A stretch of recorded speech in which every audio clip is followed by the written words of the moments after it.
Additionally, from describing these films as escape room mechanic movies, they're often sorted into different factions or categories, one of the most prevalent being games of death, because while it's not every single movie, a huge number of these films find their home in the horror genre and contain people trying to not only just escape confinement, but also death. This offers a little bit more than just suspense and entertainment, but it's also a vehicle for more philosophical questions if you really sit down and think about it. A really good example of this can be seen in the Saw franchise.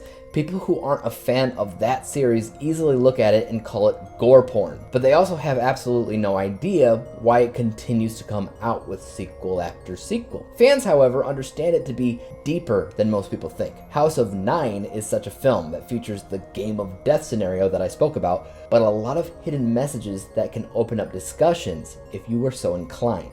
Let's get cracking. In House of Nine, 9 strangers wake up in a mansion that they cannot escape from.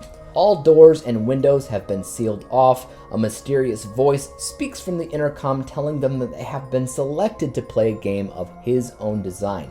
It's very simple. Nobody's allowed to leave until only one person's left alive and everybody else is dead. That person will be allowed to leave with a winning of $5 million. Survival of the fittest, as they say. You kind of have to scoff a little bit every single time an unseen villain says that they want to play a game before a group of people start dying left and right.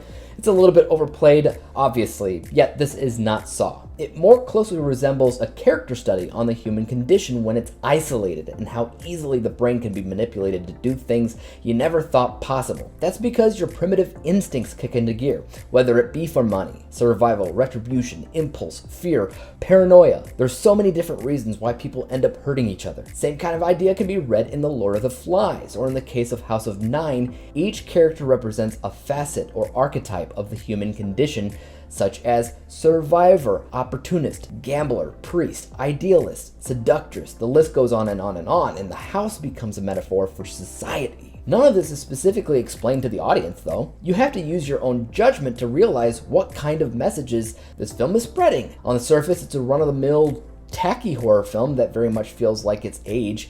You definitely feel the year 2005 seeping out of this movie. Granted, that's not a great thing, but if you can look past it, you might be able to appreciate all the messages at the heart of the film. Casting-wise, the movie's made up of a couple of well-known faces, primarily Dennis Hopper and Peter Capaldi, both of which I'm not entirely sure why they were cast in the first place. I like their work. I'll never really say no to something that they've done because they're good actors, but these roles just seem so strange and, dare I say, beneath them? There's nothing all that special or unique about Peter Capaldi's character, and it's just weird to see Dennis Hopper as a man of God. He's played some iconic villains in his day, and not for no reason at all. He's just really, really good at them. So I end up getting paranoid, throwing theories left and right that it'll turn out that he's the puppet master pulling all the strings. But I mean, I'm pretty sure he was just a priest. It's just so weird and random. They do fine. Nobody did a phenomenal job. Nobody did a crappy job. They all did fine. Now, I could see this being a movie that you'll either really get a kick out of while watching or think that it's mediocre at best. It completely depends on how deep you look into what the film is trying to say, particularly about society. While they would have never been allowed to escape, if they just sat around for the rest of their lives being a family of sorts, nobody would have had to have died or become a murderer by necessity. How society can make us become single-minded and cruel based off of such things as race, fame, authority, wealth, creed, or more is just downright awful. It's ugly, but it is often true. House of Nine paints an awfully incriminating portrait of the flaws found within the human condition. Overall, I'll say this. It's not a perfect film. Great message, absolutely, but the execution has aged in almost 20 years. Certain aspects of what these people say, to the music in the background, to some of the clothing choices it feels very mid-2000s. For some, that means cornier than the fields of Indiana. For others, it was the perfect decade. So, I will let you decide for yourself which one you fit into. As for me, some of the corny moments subtracted from the messages that the film was going for, instead, unfortunately, highlighting it as a mediocre horror film. So in 2024, most people watching will probably not care all that much for it. I'm going to be giving this a rating of B. For me, a B letter grade is right down the middle.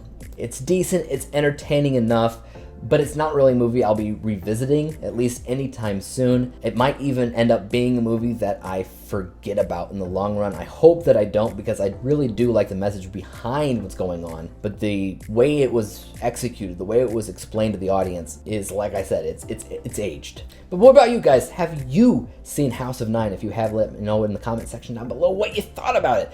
Also, as for YouTube, you guys know what to do. Hit the like, subscribe button, and bell to be notified when I come out with my next Escape Room Mechanics review. And until then. In the House of Nine, where survival's the key, a game of death, where only one can flee. Shadows dance in the dark, whispers fill the air, as 9 souls collide in a deadly affair.